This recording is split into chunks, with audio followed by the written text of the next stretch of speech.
Hola familia, el día de hoy estamos con nuestra temporada Hacia Adelante y el tema de hoy tengo Entendiendo el Evangelio.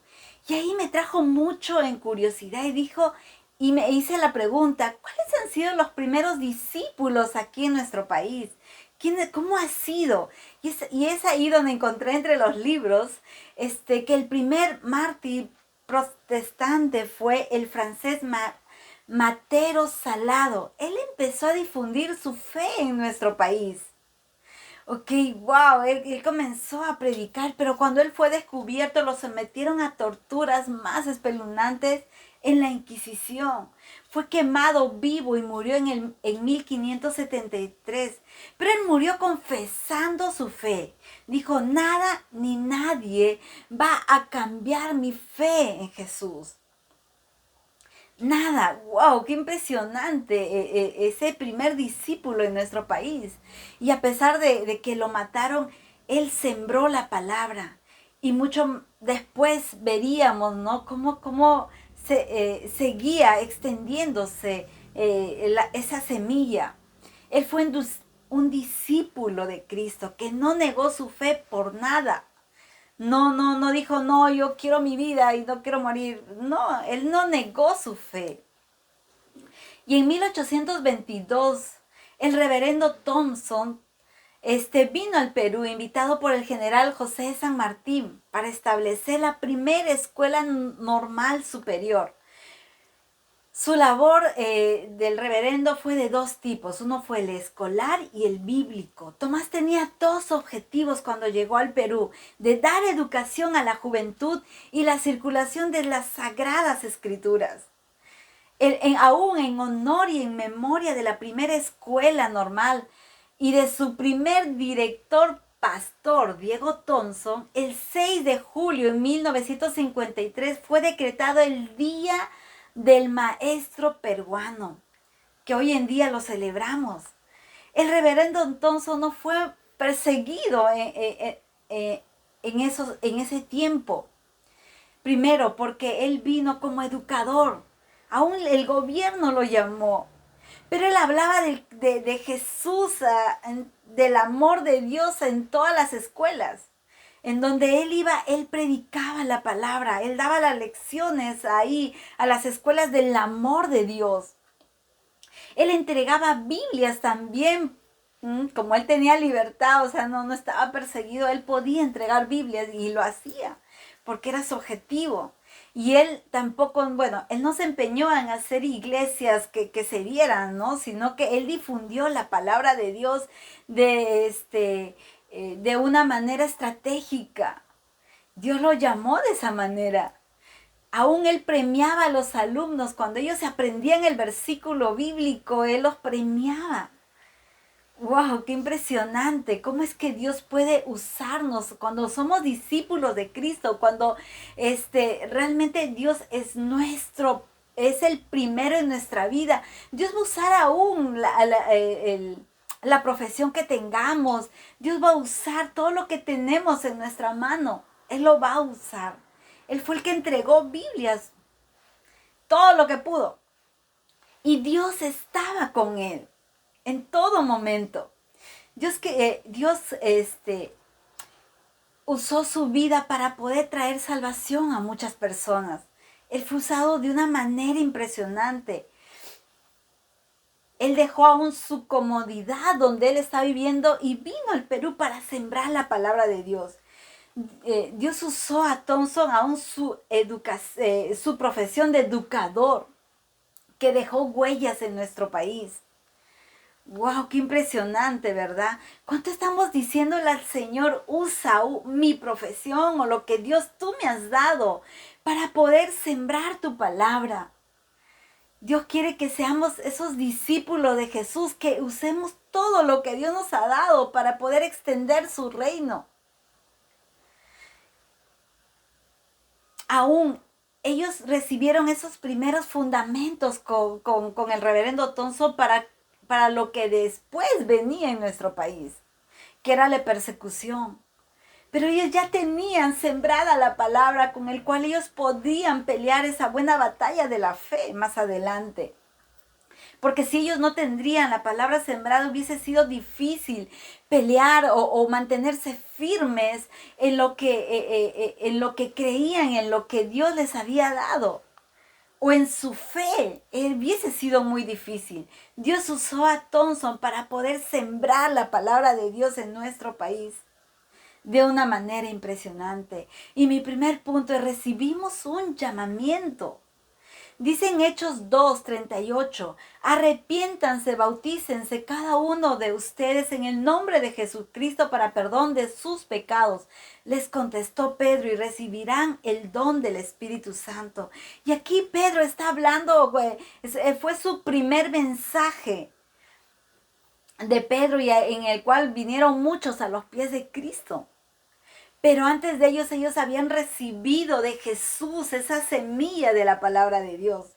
Ellos conocían quién era Jesús. Aquí en nuestro país el reverendo Thompson vino y sembró la palabra. Pero un poco años después vino Pensotti, un hombre que recibió el llamado de Dios.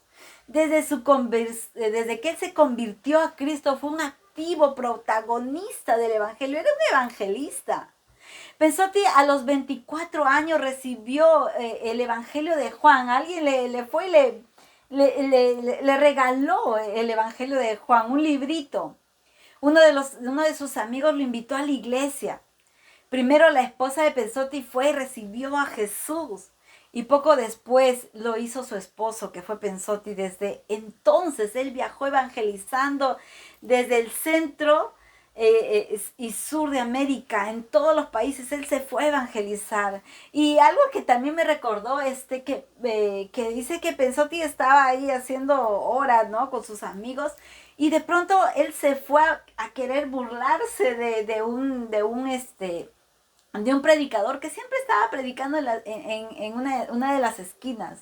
Pero él recibió una palabra en el cual le trajo esa fe, ¿no? Y comenzó ahí su corazón, el Señor comenzó a obrar en su corazón. Y es cuán importante es que nosotros podamos sembrar la palabra de Dios en el cual quede impregnado en las personas. Que eso más adelante, si no es en ese momento de que vengan a los pies de Cristo, va a ser una semilla sembrada en su corazón, que Dios va a usar en el debido tiempo. Después, años después, vino Francisco Pensotti a Lima, y con 300 fieles en el Callao se organizó la primera iglesia en nuestro país. Es aquí que inicia, dice, ¿no?, la persecución más cruel para Pensotti. Eran apedreados, el local iban y lo embarraban de estiércol. No había libertad de culto para entonces, por lo cual las reuniones eran a puertas cerradas. Pensotti fue apresado una y otra vez, muchas veces, por haber violado el artículo 4 de la Constitución del Perú, cuya parte final decía: y no se permite el ejercicio de ninguna otra religión. Él sufrió hambre, era tratado de una manera infrahumana. Y él era un valiente soldado de Jesucristo que amaba a Dios. Aún en la cárcel él escribió un himno que te lo voy a leer. Dice: ¿qué importa sufrir en cadenas si me espera una patria mejor? Y del preso las horas se ahuyentan, la Biblia mis males se ausentan. Libro santo, nunca más te apartes de mí, evangelio sublime, adorado.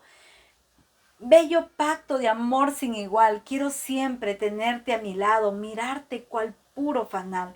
Esta canción él cantaba en la cárcel. Dice que aún él sufría tales enfermedades porque lo trataban de una manera que era... ni siquiera, no tenían piedad en lo absoluto. Dice un día porque se reunían en puertas cerradas antiguamente, ¿no?, a predicar, y dice que uno de los discípulos ahí dijo: ay, más ratito como que voy, ¿no?, más tardecito, y después como que ya iba a cerrar, como cuando a veces, ¿no?, llegábamos en los servicios presenciales y a veces por la demora y todo llegabas, ¿no? Cuando todos decían, gracias, ya terminó, ¿no? Entonces dijo, no importa, voy a ir. Y fue, dice, a ese lugar donde todos, dice que él de lejos escuchaba que estaban cantando. Y cuando llegó a la puerta, vio que estaba echado llave por fuera. Un candado, mejor dicho, lo habían puesto. Uno de los, eh, curas lo había hecho y él dice que miraba el cura al frente estaba, ¿no? Mirando a ver qué hacen. Ahora los eché candado para que no salgan, ¿no? Y dice que él sacó una llave del bolsillo, obviamente no era la llave de ese candado porque él no había echado candado, y dice que fue y abrió de una manera milagrosa. Y él decía, wow, ¿cómo es que son protegidos ellos? El cura no lo entendía, ¿no? Pero se podían ver milagros. Porque realmente cuando somos discípulos de Jesús y cuando nosotros decidimos caminar con Jesús, aún no permitimos que nada nos saque del amor de Dios. Y cuando hay aún obstáculos difíciles, Dios nos va a permitir ver la mano de Dios. Vamos a ver milagros en el camino. Una de las cosas que recuerdo que cuando en un tiempo que estuve de bastante dificultad económica, recuerdo haber ido al servicio presencial, ¿no? Dije, tengo pasaje de ida y a la vuelta ya lo veremos. Señor, ayúdame, ¿no? Y recuerdo haber metido bueno, usaba mi tarjeta de Metropolitano, ¿no? Y le metí, recuerdo, 2 soles a esos cargadores, esas máquinas, ¿no? Empecé soles.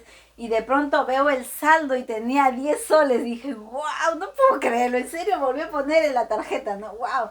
Y es que cuando realmente nosotros queremos servir a Dios, no va a haber ningún obstáculo